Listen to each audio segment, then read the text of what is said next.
पड़ोसी यूरोप में बिल्कुल कियोस और कंफ्यूजन है। यूरोप बिल्कुल डिवाइडेड हाउस है। यहाँ बात हो रही है रूबियो वर्सेस मैक्रॉन। बहुत बड़ा फेस ऑफ हो रहा, बहुत बड़ी समस्या हो रही साहब। क्यों? ये जो मार्को रूबियो है, इन्होंने एक स्टेटमेंट दिया है। कह रहा है पीछे मैक्रॉन ने एक प्रेस कॉन्फ्रेंस की और बहुत ही अभद्र भाषा अमेरिका के खिलाफ यूज की है। और जब उसके एक्सट्रैक्ट्स प्रेस को दिए उसमें से काफी वर्ड निकालेंगे। अब अभद्र भाषा क्या है मैं आपको बता दूं। कह रहा है कि भाई वो कह रहे हैं कि अ, वो कह रहे हैं कि यूरोप का अमेरिका से कोई लेना देना नहीं है। यूरोप थर्ड सुपर पावर है। भाई जबरदस्त, क्या बात है। और लग्जमबर्ग के पास 942 सिपाही है। यूरोप थर्ड सुपर पावर है।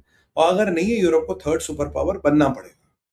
और यूरोप के कहे हुए दुनिया में बड़े बड़े फैसले होंगे। और यूरोप को अमेरिका से कोई लेना देना नहीं होना चाहिए। हमें अमेरिकन इंटरेस्ट के बारे में कुछ नहीं सोचना। हमारी अमेरिका पे डिफेंस ना हो, डिपेंडेंस ना हो, हमारी अमेरिका पे ट्रेड डिपेंडेंस ना हो। यूरोप अपने फैसले अलग लेगा और हमें अमेरिका और अमेरिका पे इंटरफेरेंस नहीं चाहिए। अमेरिका हमें ये नहीं बता सकता क्या करना है, क्या करना नहीं करना। और जो अमेरिका की लड़ाई है हमें उसमें नहीं फंसना। जो हमारी लड़ाई है हमें उसमें नहीं फंसना। और हमें बड़ा केयरफुल रहना कि हम किस लोगों की लड़ाइयों में ना फंसे। ये माक्रो साहब ने कह दिया। अब मार्को रूबियो भड़क गए। कह रहे एक बात बताओ, जो तुम्हें जो तुम देखिए, फ्रांस की कमी क्या है, मैं आपको कमी बताता हूँ। फ्रांस में एक बहुत बड़ा एक्लिस हील है, वो बताता हूँ। तो उन्होंने कहा भाई साहब एक बात बताओ, जो तुम्हें लास्ट 7 साल से 9 साल से तुम्हारी डिफेंस इंडस्ट्री हमारे कंपोनेंट्स पे चलती है। तुम्हारे अपने डिफेंस के लिए हमारी जरूरत पड़ती है। तुम्हारा डिफेंस तुम अकेले ही नहीं कर सकते। पीछे तुम्हें अफ्रीका कुछ सेनानी भेजने पड़े, वो भी हमने वहां भेजे और वहां से लाए। तुम्हारे पास तो ये कैपेबिलिटी नहीं उनको भेज के वहां से निकाला, वो भी अमेरिका ने निकाले। तो तुम ये जो कह रहे हो भैया, ये मैक्रोन साहब, is it for the Europe और इज इट फॉर फ्रांस? अगर ये यूरोप की बात है तो फिर यूरोप के बाकी लोग आए सामने, आए बोले हाँ ये जो हो रहा है ये यूरोप की बात कर रहे हैं। या अगर मैक्रोन फ्रांस की बात करा, वो क्लियर करे। या मैक्रोन जो है वो यूरोपियन यूनियन का नया प्रेसिडेंट बन गया है, चेयरमैन बन गया, क्या बन गया? क्या यूरोप का नया लीडर मैक्रोन है? यूरोपियन यूनियन अभी सक्रिय है, निष्क्रिय हो चुकी है? तो अगर ये मैक्रोन अपने लिए कह रहा, we can handle it and we will know how to handle France. और अगर मैक्रोन यूरोप के लिए कह रहा, तो यूरोप आके बोले भाई मेरे लिए कह रहा है और हम इसके साथ हैं। नहीं तो यूरोप अपना जरा पीछे हटे। Europe should make its position clear विज़-वी America, because America बेवकूफ नहीं है। अमेरिका ने आप पे बिलियंस ऑफ डॉलर लगाए, हमारा सिविलाइजेशन कनेक्ट है, इसलिए हम आपको बर्दाश्त करें। बट अगर आपकी ये विचारधारा, तो हमारी तो राम राम। तो ये मैक्रोन को टाइट कर देगा। भाई तू बता, तू किसके लिए बोल रहा? अब सवाल क्या है? पीछे मैक्रोन और अमेरिका की लगी हुई, क्योंकि मैक्रोन कह रहा था यार मुझे गाजा में इन्वॉल्व करो, मुझे लेबनान में करो। अमेरिका ने कहा कोई वहां नहीं आएगा, बाहर रहो, तुम बाहर रहो। वैसे लेबनान और उसको भी लेके अपडेट है। अब लेबनान और अब बाहर हो तो ये मैक्रोन को थोड़ी तकलीफ हो गई। लेबनान में मेरी बात नहीं सुनी, गाजा में मेरी बात नहीं सुनी।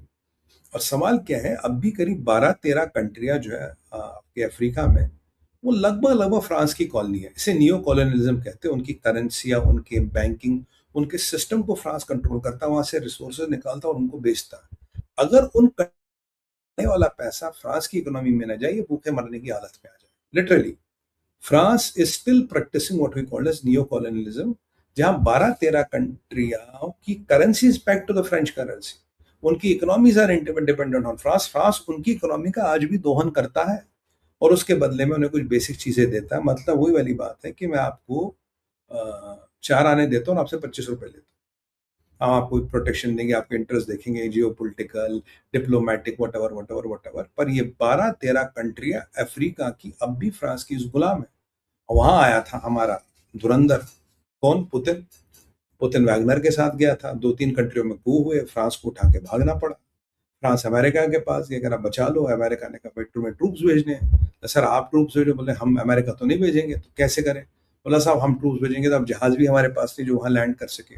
और पुतिन हमें कुछ मानता नहीं। तो बोला ठीक है हम भेज देते हैं, पुतिन हम पे अटैक नहीं करेगा। तो वही मार्को रूबियो याद दिला रहे थे, तुम्हारी अपनी सुरक्षा, तुम्हारी डिफेंस इंडस्ट्री, तुम्हारा सब कुछ जो चलता है हमारे दम पे चलता है और हमारे कंपोनेंट्स पे चलता है। अगर तुम्हें इतनी चुल मची है तो भैया बताओ कि तुम अलग हो, यूरोप के नेता हो, क्या हो? इसका हमें जवाब चाहिए। और यूक्रेन की लड़ाई अब आज से हमारी लड़ाई नहीं। यूक्रेन तुम देख लेना, पुतिन से तुम निपट लेना। तो अब ये मार्को रूबियो ने डायरेक्ट कह दिया। और मार्को रूबियो आप जानते फ्रंट, ये हमारे what do call this, Trump का खास आदमी। और बड़ी चुल मची इनको यूरोप में, यार ये क्या बोल दिया। ये तो मार्को ने बहुत बड़ा लफड़ा कर दिया, और ये यूरोप ऑलरेडी डिवाइडेड हाउस है। अब ये चुपचाप बैठे हैं, ये मैक्रोन कुछ बोल नहीं रहे। अब पता नहीं मैक्रोन को क्या होगा, I don't know what is wrong with, is a nice man and what is wrong with him, why is he taking all the wrong steps. Care Starmer की तो खैर मजबूरी, उस बेचारे को तो कल परसों भी कह रहे थे भाई रिजाइन कर ले, वो पाकिस्तानी मुहतरमा वहाँ प्राइम मिनिस्टर बनेगी। अगर केयर स्टामर रिजाइन करेंगे तो ब्रिटिश के लोगों को, ब्रिटिशर्स को मेरी तरफ से बहुत बहुत हार्दिक शुभकामनाएं। आपका नए प्राइम मिनिस्टर फ्रॉम पाकिस्तान, आपको मुबारक। जबरदस्त लगेगा ना ऐसे। ये मार्को का बयान आना तो ये एक टसल को बढ़ाता है। ट्रम्प कहना है नेटो हमारे लिए है नहीं, नेटो हमारे लिए कभी नहीं होगा, हमें नेटो पर कोई भरोसा नहीं, ट्रम्प ये कह चुके हैं।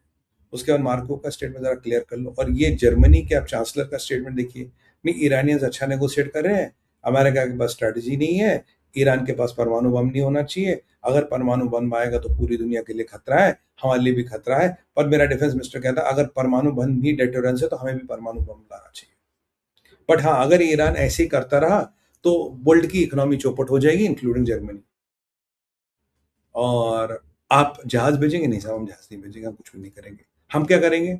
हम बैठ के नेटफ्लिक्स देखेंगे।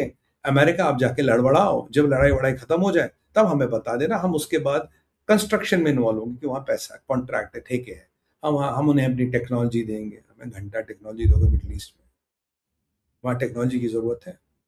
तो और अब ये मैक्रोन ये कह रहा है, जॉर्जिया मेलोनी कह रही है मैं तो अपनी शिप बेचने को तैयार हूँ स्ट्रेट ऑफ हॉर्मुज़ में माइंस खोलने के लिए। और हमारे जनरल रूट साहब तैयब अर्दोगन के पास गया था, साहब तैयब अर्दोगन जी हम आपकी रक्षा करेंगे, नेटो बना तैयब अर्दोगन की रक्षा करने के लिए। Very interesting.